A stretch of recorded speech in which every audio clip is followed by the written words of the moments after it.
आहार निद्रा भय मैथुन, ये 4 गुण सब में बराबर ही है।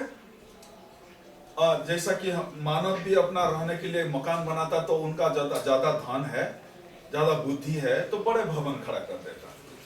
पशु जानवर भी किसी गुफा में या जंगल में रहता, या कोई बिल बनाते, कोई घोंसला बनाते, जीव अपने अपने हिसाब से अपना रहने का निवास बना लेते हैं। और खाने के इंतजाम भी सब लोग करते, सब जीव में देखा जाता। विश्राम भी सब लोग लेते। विश्राम के लिए हम अपने भवन में ऑल आउट लगा देते, मच्छरदानी लगा देते, सोने मैंने कोई डिस्टर्ब ना हो ऐसा इंतजाम करते हैं। अपना बुद्धि को विनियोग करके हम सुख निद्रा कैसे हो ऐसा व्यवस्था करते। और जानवर, पशु पक्षी, सब प्राणी भी अपना विश्राम के लिए कुछ ना कुछ व्यवस्था करते। ऐसा ही रोटी, कपड़ा, मकान, या और दूसरा है, और एक गुण है वंश विस्तार, अपना वंश परंपरा जारी रखने के जो गुण है वो सब में बराबर है। अगर हम उतने में ही सीमित रहे और वो जो ज्ञान हमको मिला हुआ है उसी को उतने में ही सीमित रख रहे हैं, उससे आगे की कोई सोच विचार हम नहीं ले रहे हैं, नहीं कदम नहीं उठा रहे हैं, तो अपना जीवन भी पशु से ज्यादा बेहतर जीवन नहीं माना जाएगा। हम किस गुण में हम पशु से बेहतर माना जाएगा? इसीलिए सा विद्या जा विमुक्तये, हम कहाँ से आया है, अपना असली स्वभाव क्या है, अपना स्वरूप क्या है, कहाँ जाना होगा, उद्देश्य क्या है जीवन का, उसी के लिए अगर समय नहीं रखेंगे तो हमारे जीवन, मानव का शकल तो मिल गया लेकिन मानव में मानविकता का विकास के लिए हम समय नहीं रखा। और जिस जीवन में एकमात्र जिस जीवन में ही संभावना है उस संभावना को हम टाल रहे हैं कि मतलब इसी से बड़ा हानि आप सोच नहीं सकते। जो देवता के लिए दुर्लभ है, देवता भी चाह के नहीं कर पाएंगे, लेकिन जो मानव कर सकता वो संभावना मानव जीवन में ही केवल संभव है। बाकी कोई इतर प्राणी उसी को अपना भोग जोनि माना जाता है। कोई पाप के कर्म के कारण इतर जोनि में जन्म मिला है तो उसी को भोग रहे हैं। कोई पुण्य के फल स्वरूप उनको मुक्ति तो नहीं मिला लेकिन स्वर्ग मिल गया, देवता होके अभी स्वर्ग में और अभी मौज ले रहे हैं। तो क्षीणे पुण्य मर्त लोके विसंति, जिस दिन वो पुण्य खत्म हो जाएगा फिर इसी धराधाम को वो मानव शकल लेके फिर दोबारा उनको वापस आना होगा। और मानव जीवन में ही एकमात्र संभावना है कि जन्म मृत्यु का चक्र को हम खत्म कर सकते। पुनरपि जननम पुनरपि मरणम पुनरपि जनने जठरे शरणम यह संसारे खलदुस्तारे कृपया पारे पाहि मुरारे भज गोविंदम गोविंदम भज मूढ़मते। शंकराचार्य भगवान, आदि गुरु शंकराचार्य भज गोविंदम में ये ऐसा हमको संदेश देते। तो जन्म मृत्यु जरा व्याधि का जो साइकिल है, cycle of birth of death को हम खत्म कर सकते केवल वो इसी जीवन में ही, मानव जीवन में ही संभव है। लेकिन वो साधना के लिए समय दें और बाकी सब नहीं करें, चलेगा क्या? हमारे कोई ऋषि, कोई शास्त्र भी हमको नहीं बोला कि उसी में ही लगे रहो, वो ही करना है तो बाकी सबको छोड़ देना नहीं है। जीने के लिए भोजन चाहिए, रहने के लिए मकान चाहिए। हम सोशल मैनेजर सोशल एनिमल बोलते, सामाजिक प्राणी है, समाज में हमको रहना है। तो ये सब रह के अपना व्यवहार में जीते हुए ये संभव है, ये संभव है। इसीलिए अपना व्यवहार को कैसे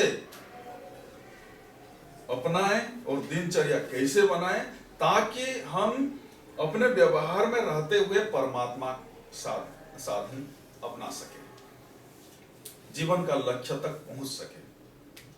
अनंत शास्त्र बहुवेदितव्यम स्वल्पश्च वायु भवश्च विघ्नः यत् सारभूतम तदुपासितव्यम हंस यथा क्षीरमिवाम्बु मिश्रम। बहुत सारे अनगिनत शास्त्र है, अनगिनत शास्त्र है। हम आज तक शास्त्र का नाम जितना जानते हैं, नहीं जानने वाला, नहीं सुनने वाला नाम बहुत बाकी है। पढ़ना तो दूर की बात है, शास्त्र का टाइटल भी अभी नहीं सुना हुआ। शास्त्र का टाइटल आज तक बहुत अनगिनत है। वो जानना चाहते हैं, ले लीजिए। तो अनंत शास्त्र भूवेदि तज्ञम, जानने के लिए बहुत बाकी है।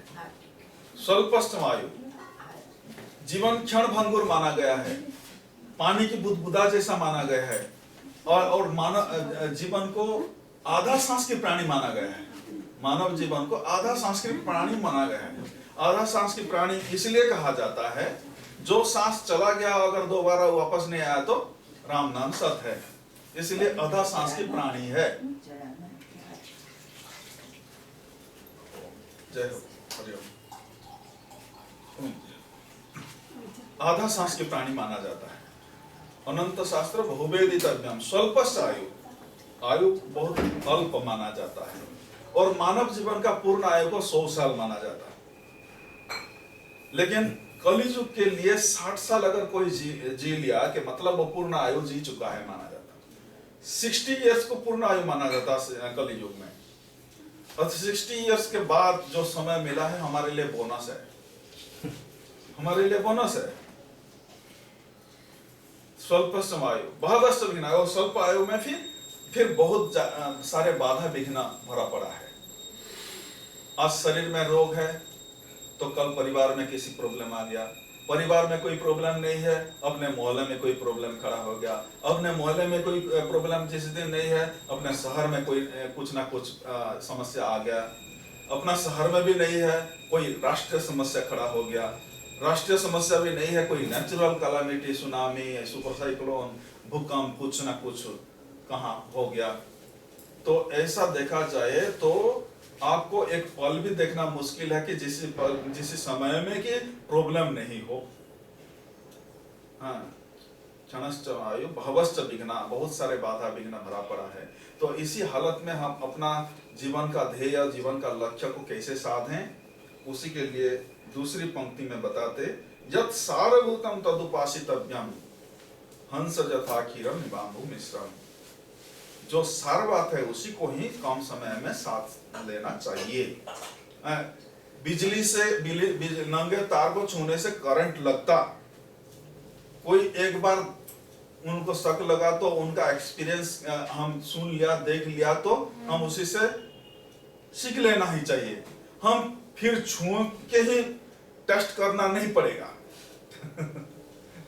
छू के शक लगता क्या बोल के छूना जरूरी नहीं है। उधर भी जा सकते, उधर भी जा सकते।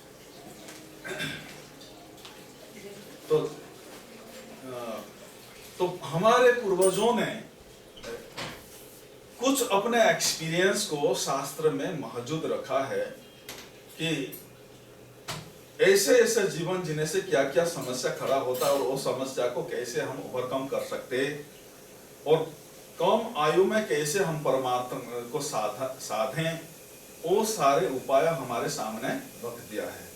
अगर उसी से हम लाभ नहीं लेना है, हम फिर शुरुआत से रिसर्च करना शुरू करेंगे तो हमारे जीवन इसी जीवन में पहुंचना मुश्किल है। इसलिए जब सारभूतम तदुपासितव्यम, जो सार बात हमको शास्त्रों से संतों से मिला है उसी बात को अपना के उसी के ऊपर निष्ठा, उसके ऊपर विश्वास, उसके ऊपर श्रद्धा, अड़िंग श्रद्धा रख के अगर जीवन में आत्मसात करने की कदम उठाएंगे तो और कैसा कदम उठाना होगा? हंस यथा क्षीरम निबाम्भु मिश्रम, हंस का दृष्टांत दिया है इधर। हंस के सामने भगवान हंस को क्या कला दिया है उनको ही पता है। एक बर्तन में पानी और दूध मिलाते तो आपको पानी और दूध को अलग करना मुश्किल है। पानी कितना मिली हुई है, दूध कितने % है और मुश्किल है। लेकिन हंस को क्या कला दिया है, वो कोई वैज्ञानिक साधन नहीं लेके वो दूध पी लेता, पानी छोड़ देता। और ऐसा ही द्वंद्व भरा संसार, जहां सुख है उधर दुख जुड़े हुए हैं, जहां जन्म है उतने के साथ मृत्यु जुड़ा हुआ है, जहां लाभ हो रहा है उधर हानि भी पहुंच सकता, जहां जय मिल रहा है उधर पराजय का भी आशा किया जा सकता।